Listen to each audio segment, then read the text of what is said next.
Hi, welcome everyone. I'm Stephanie Fine Sassy. I am the founder of the Plenary Co., which is an educational nonprofit that creates art and science exhibitions and opportunities to learn about social and environmental issues. And today we are focusing on our I Am a Scientist project. So the I Am a Scientist program is focused on breaking stereotypes and barriers across STEM classrooms and communities. And we're also growing a network of educators who are specifically focused on inclusive STEM education. And so that is where this programming is coming in. This is part of our free educator programming series, where we are trying to bring in experts from across fields to talk about the future of STEM and how to make STEM a more inclusive place for everyone. And that brings me to today's session. So we are so excited to be joined today by Raven Baxter, who some of y'all may know as Raven the Science Maven. If you're not familiar with Raven, she is a creative and very accomplished educator and scholar. She's also a musician. You may have seen her Wipe It Down video on COVID-19 hygiene. And if you haven't yet, you definitely should check that out. She's currently earning her PhD as well in fields related to science education. She's also the founder of STEMbacy, which is a science advocacy and communications organization.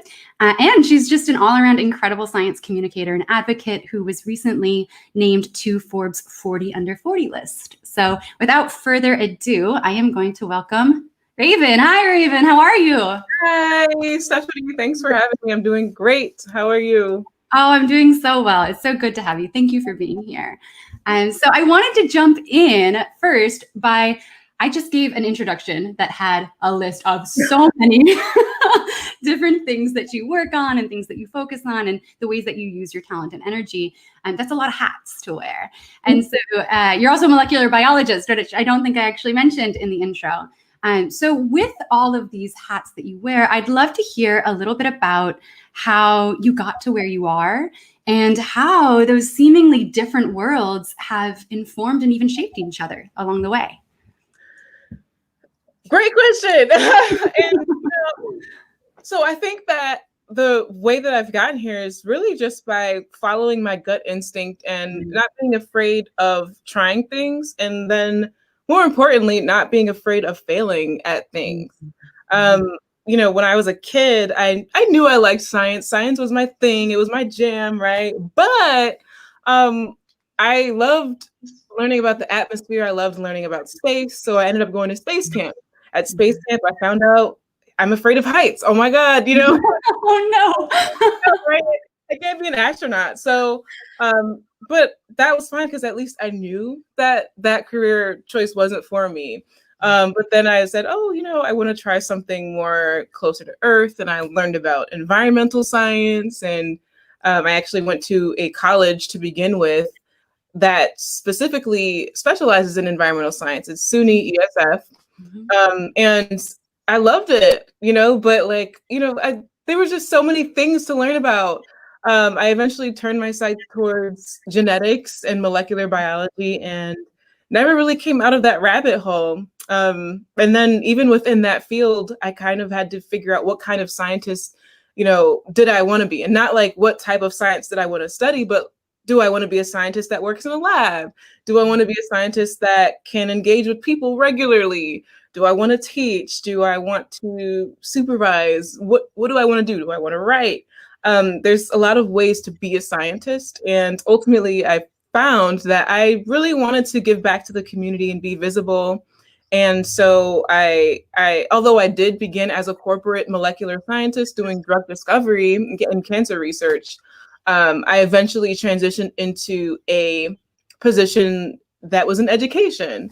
And I worked at a community college teaching different college courses. And eventually I transitioned to a 4-year institution where I was advising students and teaching as well. And then ultimately beginning a PhD in science education, which I'm finishing this academic year. So Yeah.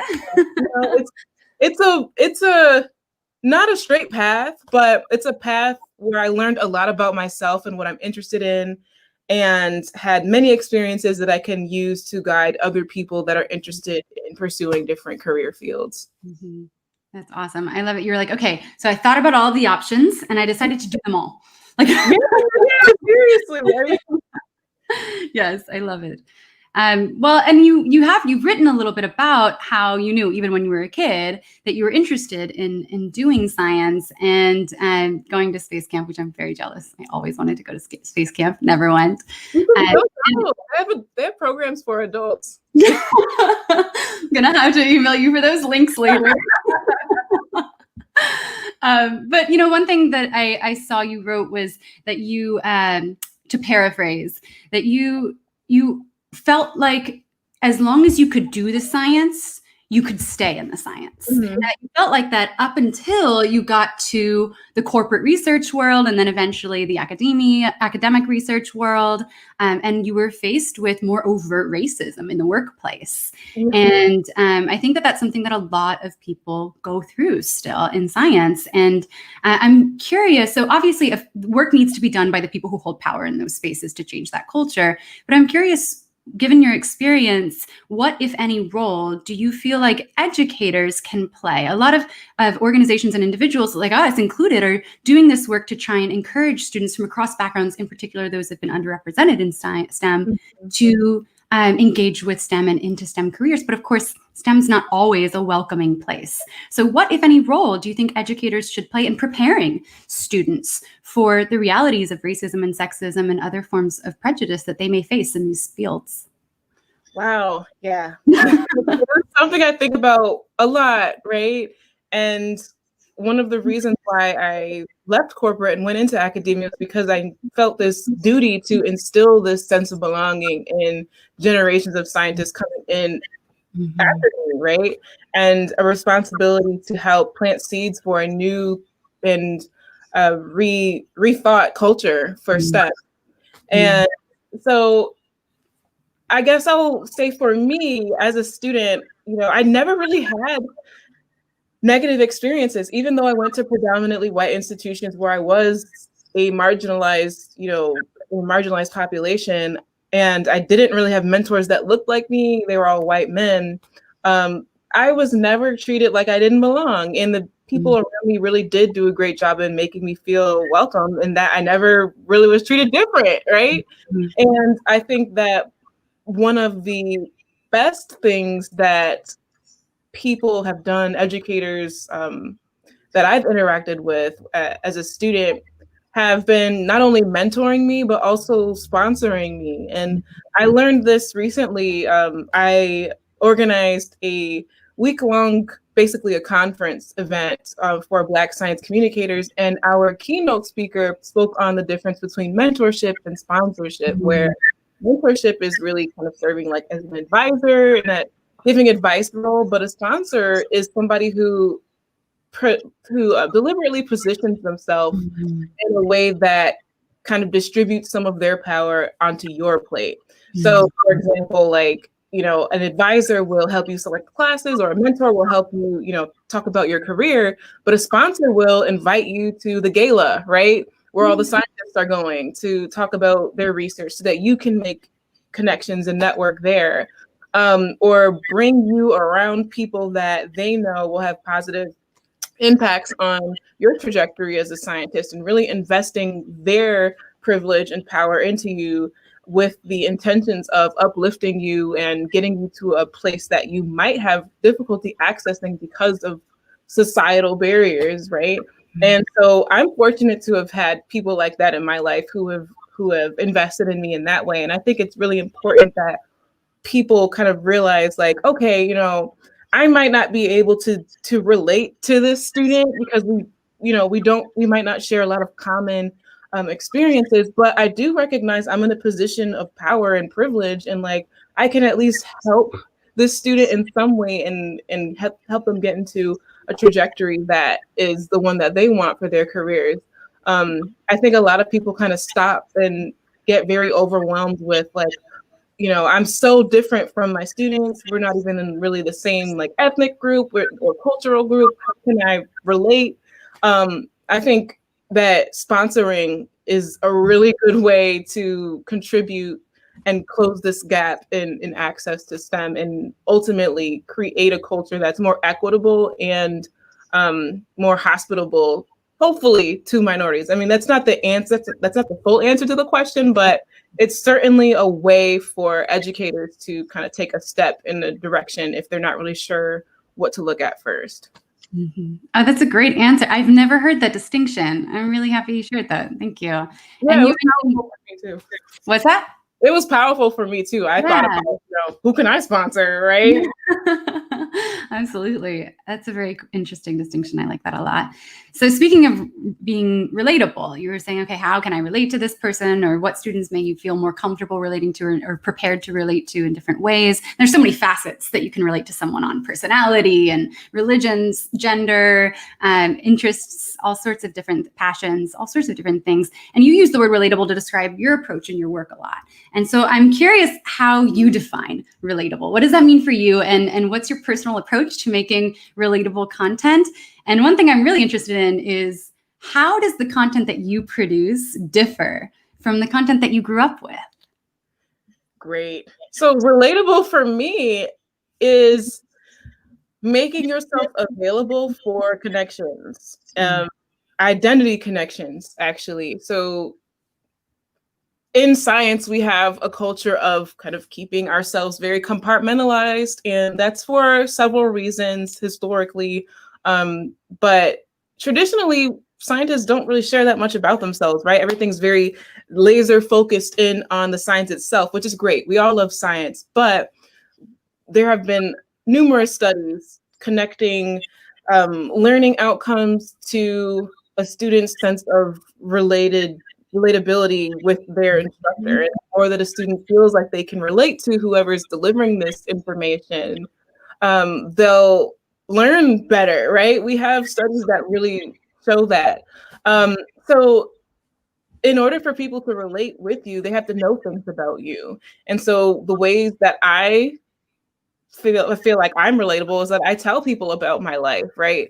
I don't overshare, but I do give people crumbs about me that if they do relate, they can pick up on that and form that connection. Like I don't know. It can be anything. Our identities are so complex. It's things about, things that are out of our control, like maybe our personality, or I don't know, our hair color, our skin color, places that we were born, or things that are kind of in our control, like hobbies that we do, our education, and other things like that. The way we dress, the way that we kind of move about in our world are all parts of our identity that I think we should be sharing with people, and giving people the opportunity to make those connections and feel a sense of relation to you. Absolutely.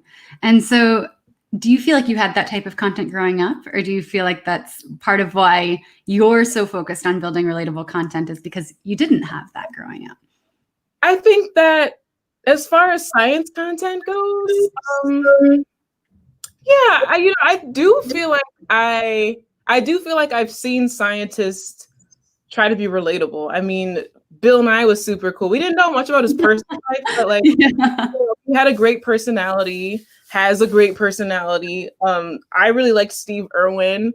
He was another scientist and science communicator who had a great personality. And there are so many other people in the media I can identify, but you'll notice that none of those people look like me, or I can relate to them on the level of personality. I feel like those people and myself, we all have very, extroverted and personality. So I definitely enjoyed that connection, but I was never really signaled that I belonged, right? Like, because just imagine if you're in a room full of people that don't look like you, even though you're all talking about the same thing, you're kind of like, do I belong in this room? Like, it's kind of weird, So I think my goal is to emulate that same excitement and engagement around science, but also just be another type of person, right? Like, just make it diverse and stop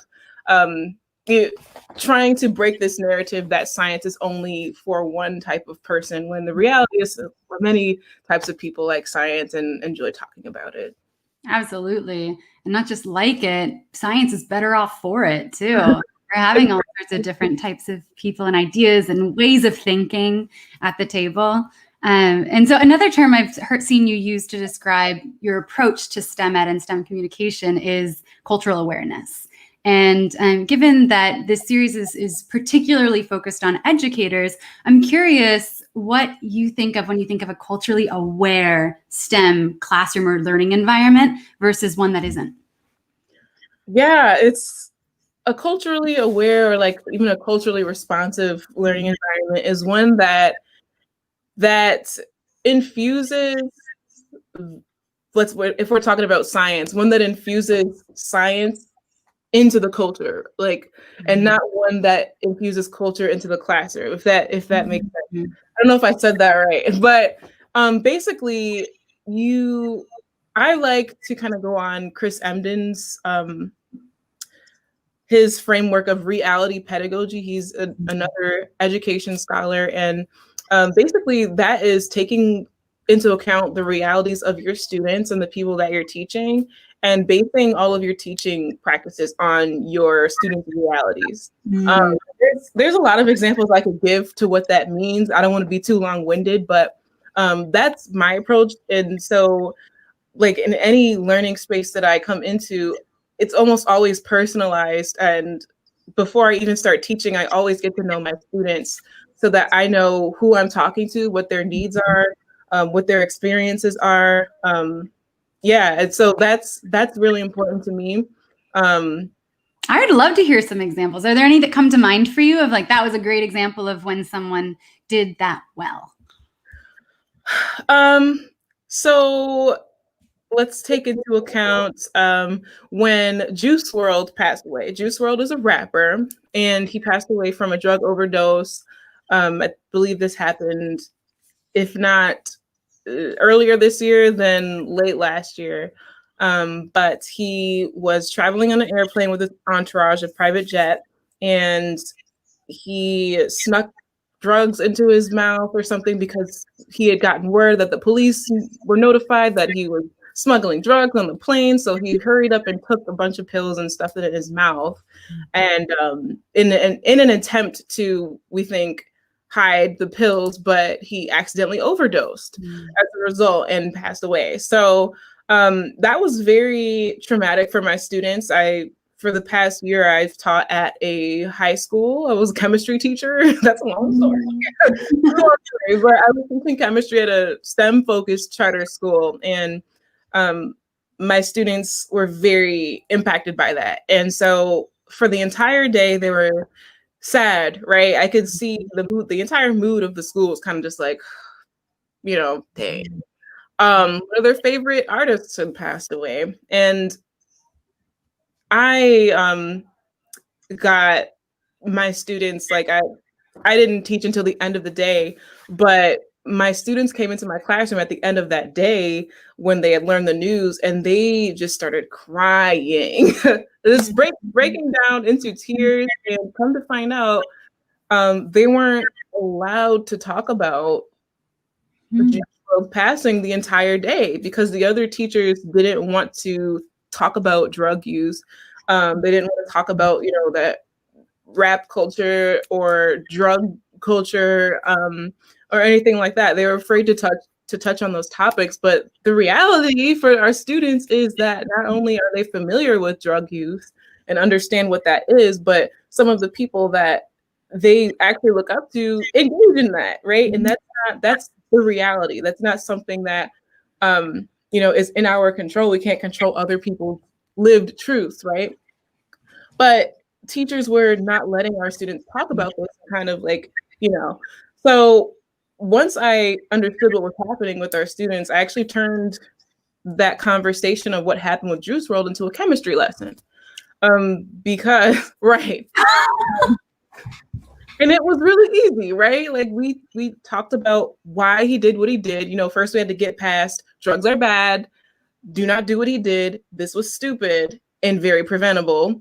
But then what happened, right? He did it. He did what he did. We can't, get him back, take him back. Let's learn about what happened. And I gave a lesson on toxicology, and we talked about, what drug concentrations in the blood cause overdoses. And it was a very impactful conversation. And I actually gave the students homework based on their lived truths, right? And they were really appreciative of it.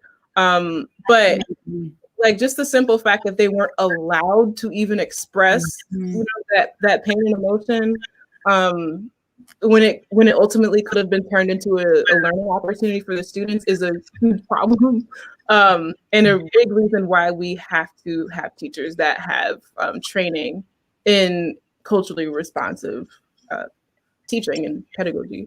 Mm-hmm. Oh, that's such an interesting example, and it must be just dispositionally. You get into this mindset of saying, "Oh, okay, this is what is on my student's mind. What can I do with that?" And that also speaks to your creativity too, in being able to immediately think of how does this relate to potential science content. And I love that because it just speaks to the importance of both creativity and cultural awareness and building those muscles as educators to be both responsive to students and also to sort of have some tools in your palette of what to do when it's called for. So you're also a scholar. So in addition to being in the classroom in chemistry this year, you also are, as you mentioned, finishing up your PhD.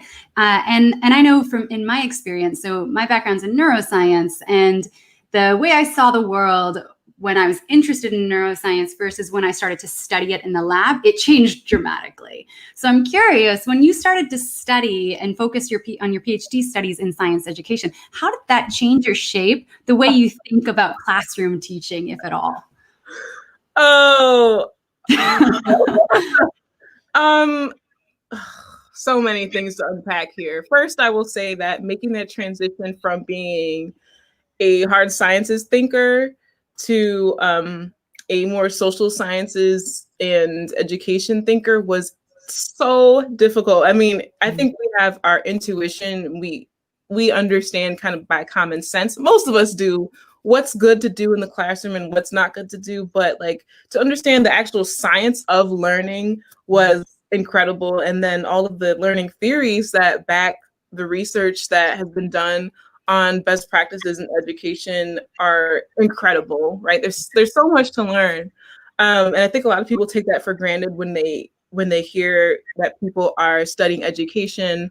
And I had to relearn how to think because it's when you train as a scientist. I had trained, got a master's, a bachelor's. I worked in corporate, and I was trained to think very analytically in a way that was very impersonal and didn't allow for anything about your identity to be included in the research and the thought process behind what you're interested in studying. And so going into the education field, I learned a lot about myself, right? I learned a lot about how to analyze other people, and then how those people and how I analyze science itself, right? It's a super like metacognitive experience, but I love it. I really love it because I'm very aware now of how to talk about science, how to engage people with science, and all of the nuances, like just so many nuances behind how to have conversations about science. And it's very useful for me now as a science communicator.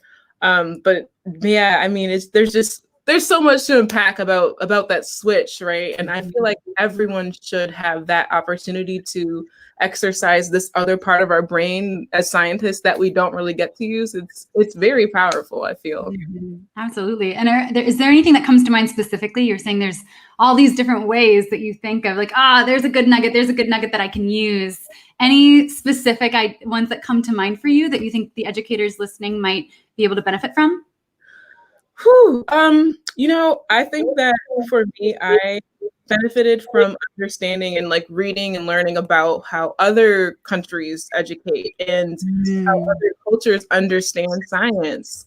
I don't want to say I've done a lot of reading and research, but I will say that I've been the most intrigued by reading about indigenous populations and how they identify with science, and how the nature and definition of science kind of varies and is very fluid as you look at different cultures around the world. And that can be as broad as like, you know, different hemispheres to people who are raised in cities versus rural plains. I think I read a study that was conducted on how people how people's visual perceptions of the environment differ if they were raised in cities with skyscrapers versus cities without.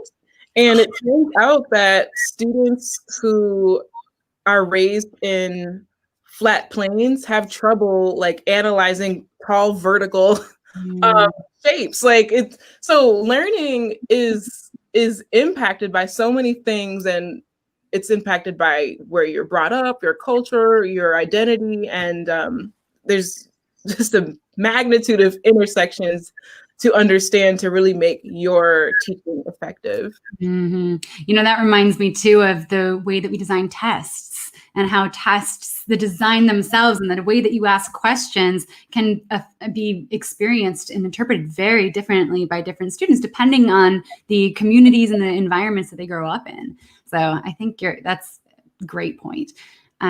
So switching gears a little bit to grownups. So I know you've talked a little bit about how a lot of your work is really targeting adults just as much or even more in some cases than kids. And you founded STEMbacy, which for anyone listening that's not familiar is a science communication and advocacy organization. Is that right? Is that how you describe it? Yes. And so I'm curious, why do you think it's so important for adults and in this case, more in particular, educators to stay informed about the broader issues in STEM? And how do you think that an understanding of social and cultural issues in STEM might influence or even change the way that we teach? Do you? I'm like, my computer was about to die. I'm like, I know she's talking. But okay, we're on 1%. We're good. We're good. You want me to repeat it? No. So why is it important that adults know science? Was that the question? Well, why is it important that they understand, and educators in particular, understand the broader issues in STEM, the social and cultural issues in STEM, sort of putting on that STEM advocacy hat? And how might that impact the way that you teach or interact with students or bring science to your students?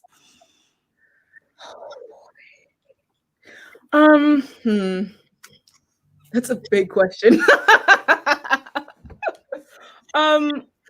Okay, so where do I begin?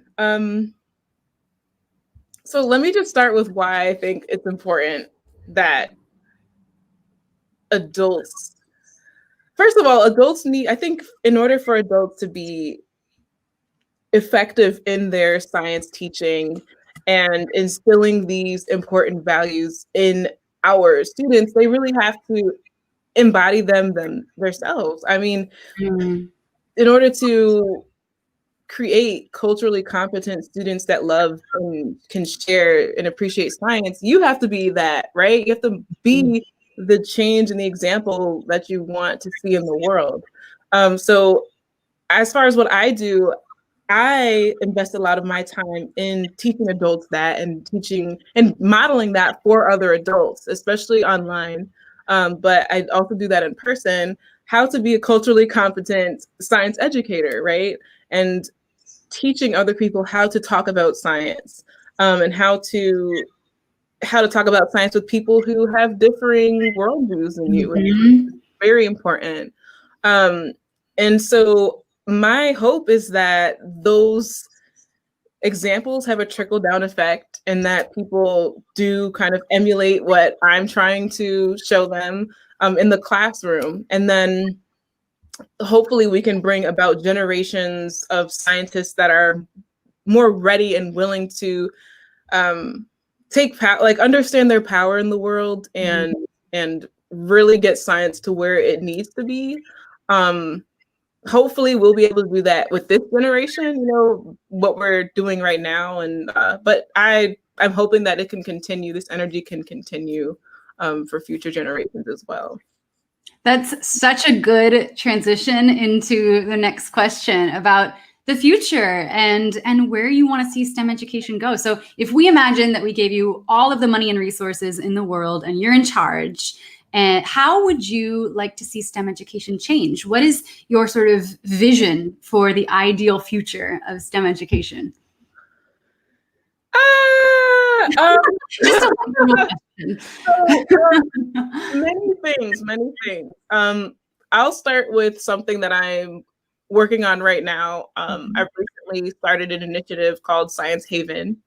And that is an initiative that is holding institutions in higher education accountable for producing education-centered scientists. One thing that we're really missing right now is opportunities for scientists who are training to become scientists to also learn how to educate. We have such a huge gap in between science and the public right now. It's really unacceptable. And I think that a big part of this issue is that we have higher education institutions just totally denying our scientists opportunities to learn about education. And it's kind of like a taboo thing where if you say, you know, if you're applying for a molecular biology program and you're like, okay, you know, I think that C. elegans is awesome, you know, let's do this molecular bio research and, you know, whatever.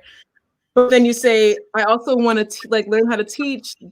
It's almost an automatic no for you, you know. And it's the case, right? We have a lot of people who are passing up amazing, you know, potentially amazing opportunities to learn how to become a great educator and share science with the world, all because science culture is so stuck in 1900 that we can't imagine right now a world where we have scientists that can also be educators, right?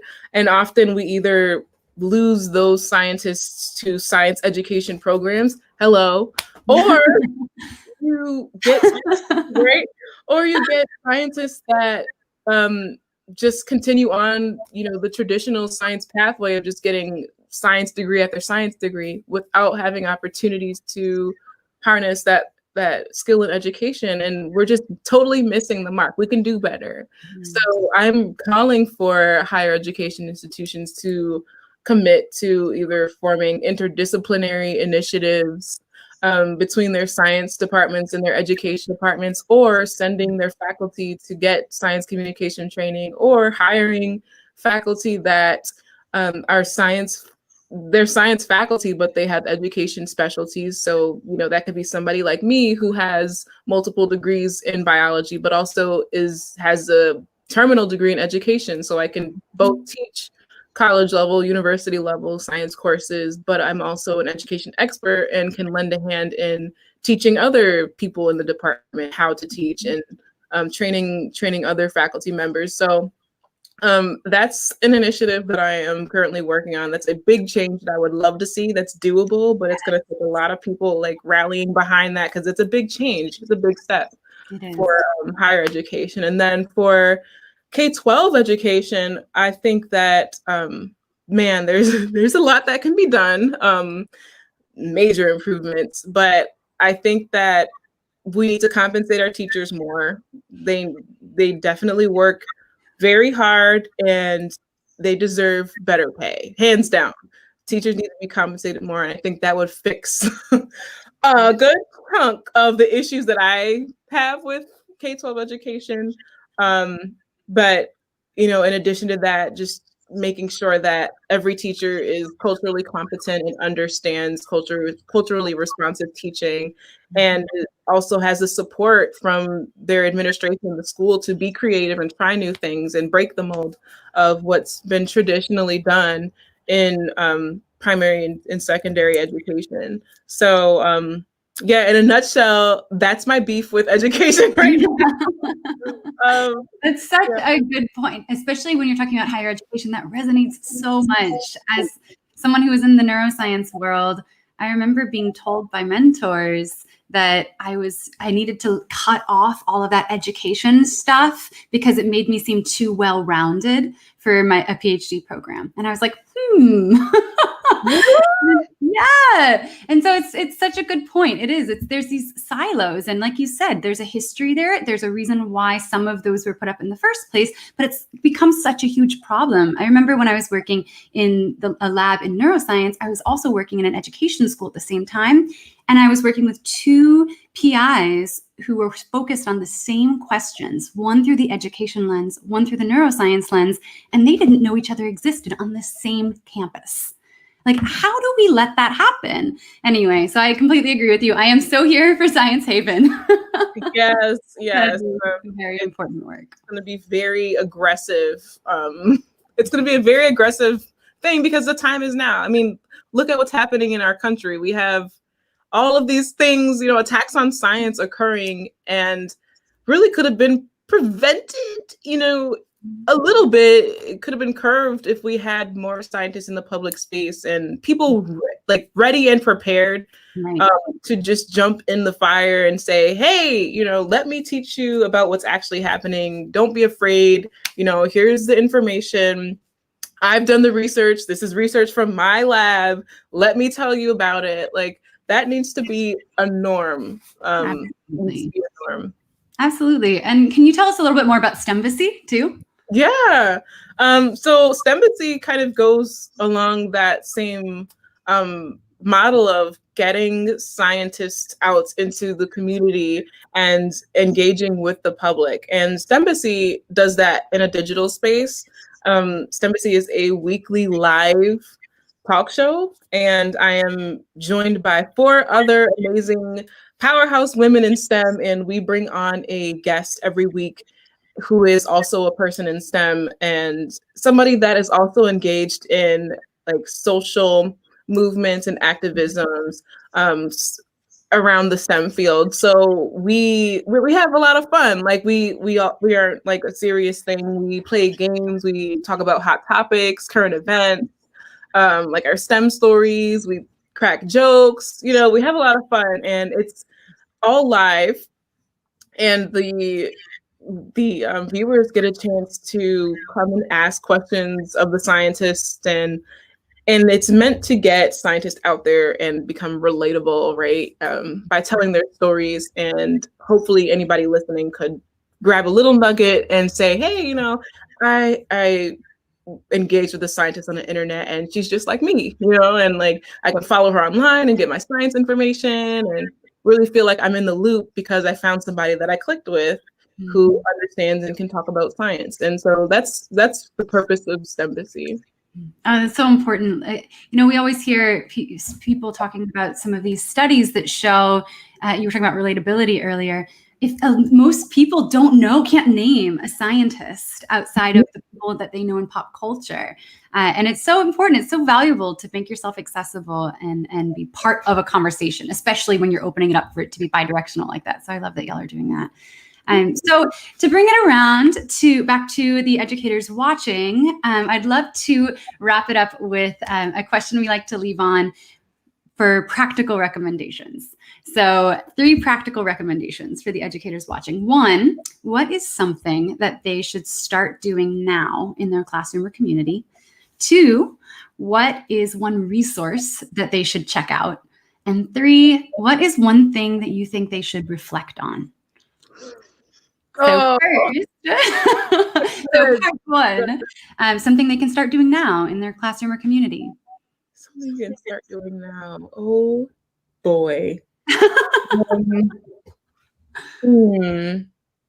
Well, if you haven't done so, I would, and this is something that I always do, and I advise every teacher to do this, even if it's a little uncomfortable, but before I even teach a class, I always make it a point for the first day or even the first week, depending on the length of the course, for us to get to know each other, right? And I don't teach any material. It's literally just me chilling with the students. And you have to be careful about how you do this because they might get the impression like, oh, we're never going to do work. No, but the work, yeah, but the work of the first week is relationship building. And so I, for example, if I'm teaching a college course, the first day is usually like the syllabus day, but the syllabus day for me is not just going over the syllabus. It's also taking the time to, like, we all form a circle. It's really uncomfortable because college students are not like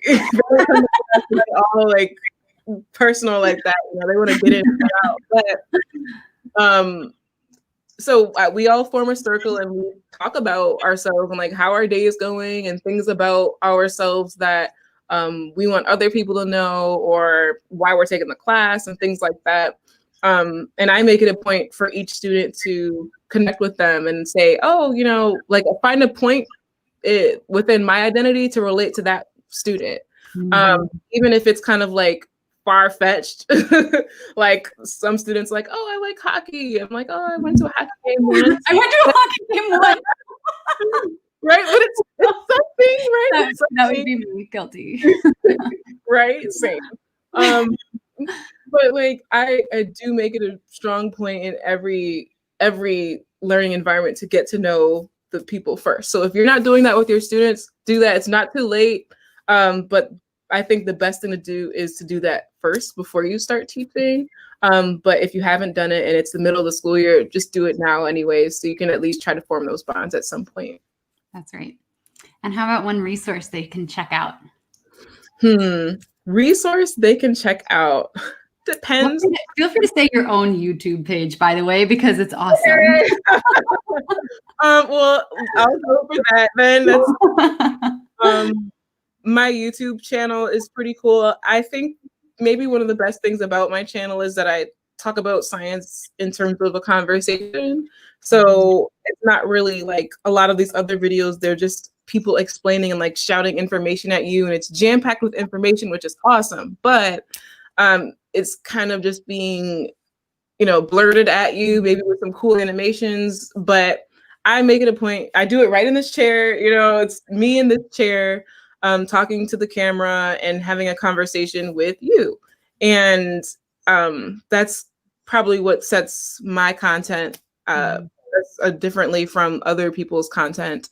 So yeah, check out my YouTube, Raven the Science Maven on YouTube, and hopefully I'll see you there. Yeah. Is there anywhere else that people can follow you?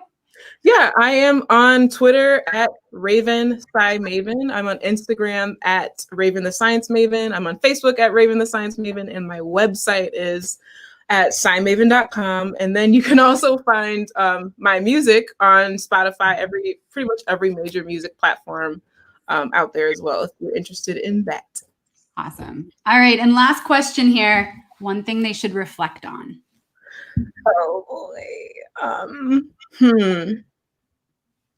You know, I think that one thing that I've said this during our interview today, but just think about the ways that you can act as a mentor and or sponsor to your students. And some ways might not even be obvious because you might be taking it for granted, some of the power and privilege that you have. But you know, once you start to get to know your students, which is why I recommended the first thing, you can understand where they are in life and what some of their needs are. And you can get really creative with the little things that you can do for them that you might have never thought would help them, but just give it a shot, reflect on it, get to know your students, and then make a plan to intentionally invest in your students in a way that will give them, put them on a trajectory towards their potential career goals. So that could be like a reference letter, you know, or it could be inviting them to an event, right? Or gosh, it could be really anything. Introducing them to people that you know that are in the career field that they're interested in, or anything. Sending a quick email or a phone call, it could change a student's life. So think about that. It's so true. So often when we talk to scientists and we ask them what inspired them to do science, it ends up being one teacher that said one thing or did one thing that where they may not have realized it, but they were acting more as a sponsor to that student. And it did make that long-term difference in their career trajectory. So that's great advice. And I want to say a huge thank you to you for joining us today. It has been such a treat, such a pleasure talking to you and learning from you, and hopefully the first of many. So thank you so much, Raven. Thanks for having me, Stephanie. Bye, everybody. Bye. And for everyone watching, if you want to follow us, if you want to keep track of this type of content, you can either join the RISE community on Facebook, which stands for Resources for Inclusive STEM Education, or you can follow the I Am a Scientist program on Twitter at I Am a STEM. So thank y'all so much for joining us, and we'll see you next time. Bye.